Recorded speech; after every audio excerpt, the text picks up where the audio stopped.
Introducing the king of drones. In this video, we will examine DJI Mavic 3 Pro in great detail, presenting a new way to transcend the boundaries of the sky.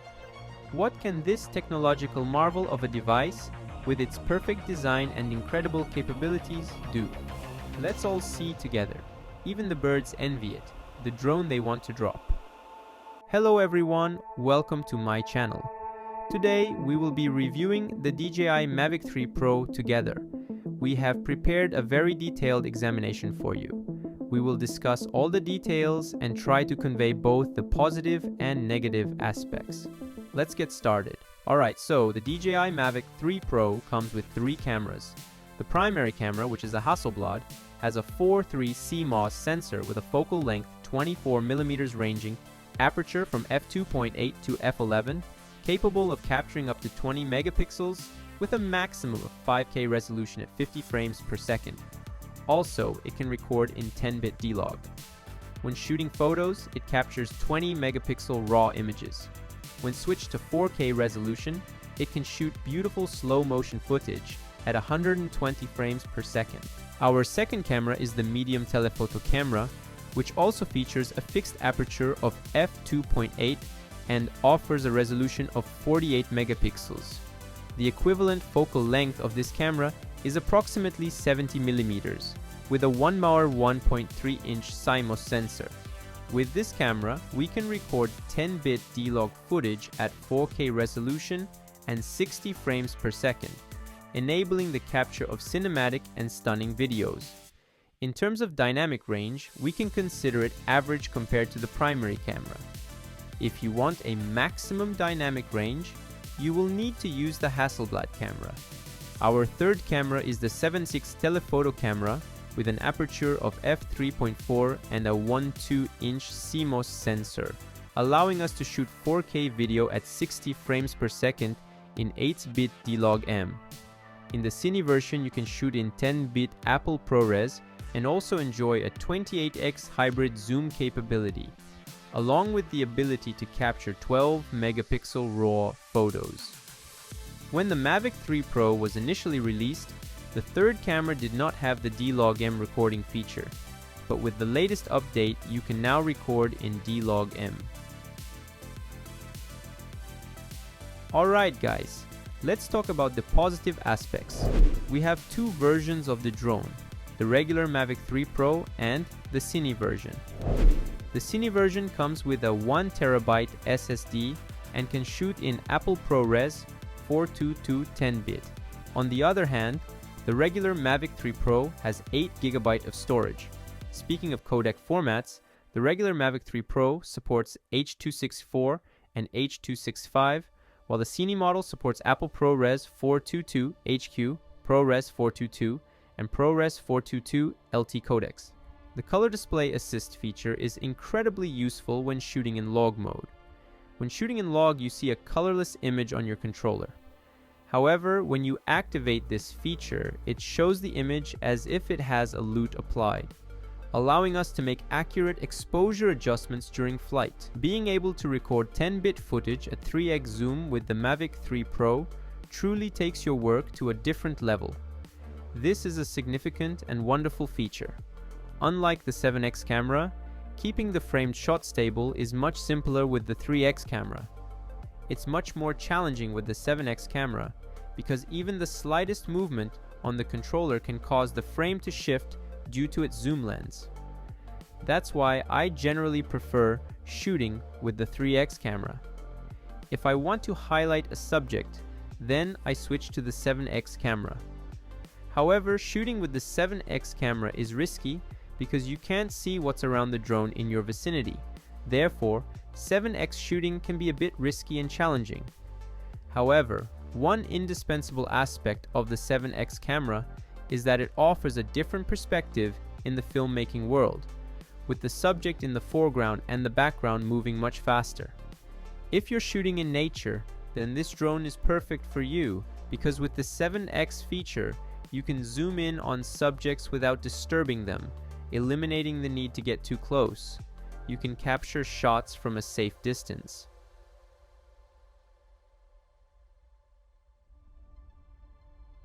Alright folks, do you see where we are now? No? Well, take a look at this. At a distance of 280 meters and a height of 60 meters, you can't hear or see the drone at all. This is truly incredible. When you switch to Explore mode, you can seamlessly transition between cameras with a direct 28x zoom. However, during normal shooting, there isn't seamless transition between cameras. Alright folks, let me show you the tracking feature of the Mavic 3 Pro. Let's take off. Now, let's try the 1x mode and see if the camera focuses on me. Let's move forward. Alright, we're currently in the front option. Let's try to go through the trees. I have my hand on the stop button just in case. It's not going through the trees right now. Alright, it dodged them. The tracking in 1x mode is quite successful. I'm maneuvering through the trees smoothly. Wow, that was a close one. I think it's doing pretty well. This is truly amazing. It's tracking at 3x. I'm not doing anything. Sinan is hiding now. Let's see if it finds him. Found him. But he escaped. Sinan is running away from the drone. Now let's try it with the 7x camera, but keep in mind that it doesn't have an active tracking feature. You'll have to do it manually. But look, it lost the target again. Unfortunately, tracking with the 7x camera is not as good as with the 1x and 3x cameras. Unfortunately, folks, this video is not sponsored by DJI. Hopefully one day, with your support, DJI will send us drones. Mavic 3 Pro comes with 4 ND filters, 8, 16, 32, and 64. If you opt for the single package, I highly recommend getting your ND filters. The design is quite nice and elegant, and since they are magnetic, you can easily attach and detach them. The transmission feature of the controller supports up to 1080p resolution at 60 frames per second. This means that if you shoot at 60 FPS or higher, the visual displayed on the controller automatically adjusts to 60 FPS, providing a smoother image and a more enjoyable flight experience. However, if you lower the frame rate below 60 FPS, it automatically switches to 30 FPS. With the latest update, we can now see the footage from obstacle detection sensor cameras during flight, further reducing the risk of accidents by automatically activating the camera facing the opposite direction of flight. The footage we see is black and white and slightly shaky. However, the purpose here is solely to show us directions that are not visible to us, enabling us to fly safely. If you're in a particularly risky area, you can directly zoom in on the sensor cameras and capture footage accordingly. If you want to shoot videos transitioning from day to night at the same location, the Waypoint feature is extremely useful. We mark the points we want by pressing the C1 button on the back of the controller, saving them spatially via GPS.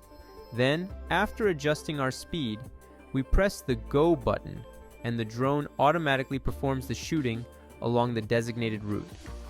It takes the shortest route to each coordinate point, and after completing the shooting, it tries to return to the takeoff point automatically.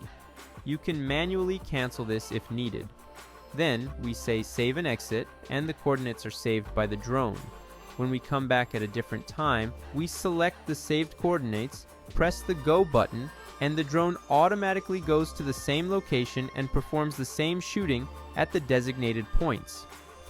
All that's left is to merge these videos, shot at different times with the same angle during editing.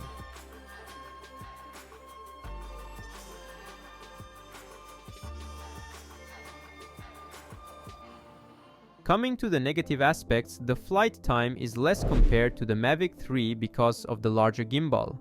My flight time is approximately 30 minutes in mild weather conditions. After about 30 minutes, I usually start descending and land when the battery level is around 10-15%.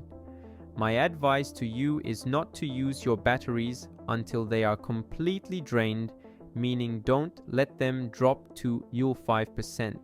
If you're in urgent need of a shoot, you can push it to 5% or even lower, but this should be done cautiously and considering the risks involved, especially if you're not too far away. Ultimately, the decision is yours and depends on the shoot you're doing and the risks you're willing to take. The most important thing to pay attention to with the 7x camera is the focus point. When I had my first flight, I was shooting at a festival.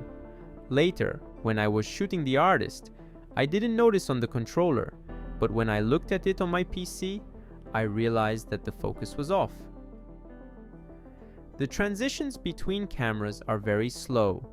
When you want to switch from 1x to 7x, you press the button and wait for about 5 seconds before the camera switches. Since the sensors of the three cameras are different, exposure settings need to be adjusted separately for each camera.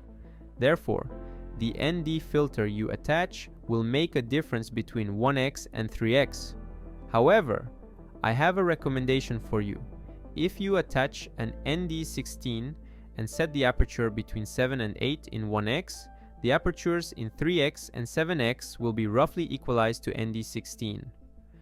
Of course, this formula may not work in every weather condition.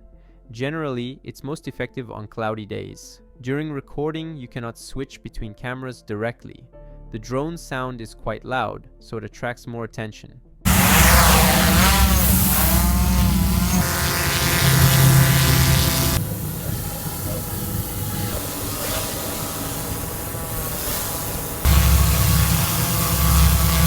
There is not much of a difference in terms of design between the Mavic 3 and the Mavic 3 Pro. Generally, the body is the same, only the camera is different and the motors are slightly larger. The Mavic 3 Pro weighs 958 grams, while the Mavic 3 weighs 895 grams. Therefore, unfortunately, our flight time has decreased. As for the bag, I can say it's one of the worst bags in the world. It can easily take hits from the sides. The bag of the Mavic 3 was much better. The weather has darkened considerably. Let's switch to night mode for our test. By the way, the bottom lights of the drone are very strong. I tried landing it on my hand earlier, and now I can barely see. We're at ISO 800.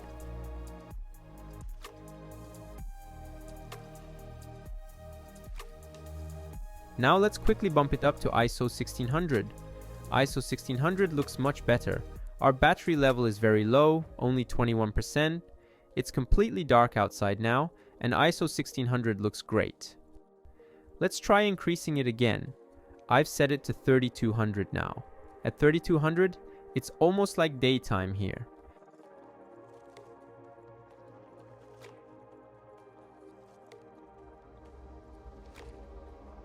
Let's push it a bit further to ISO 6400. Alright, it's almost like daytime now. Our battery level has dropped significantly, and it's beeping now. Let me quickly set it to 12800. It's almost like daytime. I had to push the battery to show you ISO 12800 because we don't have another battery left. But of course, I don't recommend taking risks like this. Right now, your battery is at 11%. Alright guys, we've shown ISO 12800. After discussing the Mavic 3 extensively, we can say that it is one of the most powerful drones on the market, especially after the Inspire 3. I highly recommend the Mavic 3 Pro for professional use. However, if you're more into hobby flying, then my recommendation would be the Mini 3 or Mini 4 Pro. With a weight of 249 grams, you can easily take it anywhere without drawing much attention during flight. It offers a flight time of close to 40 minutes, allowing you to capture high-quality footage for your social media, and it's currently the only drone capable of shooting vertically. Unfortunately, the birds didn't see the drone in the air and collided with it, but the drone didn't fall. Only the propellers broke. Alright folks. We've reached the end of our video.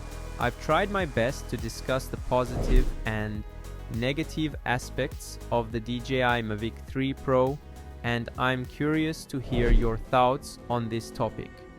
Please leave your comments below, and if you want more content like this, you can support us by subscribing to the channel and liking the video.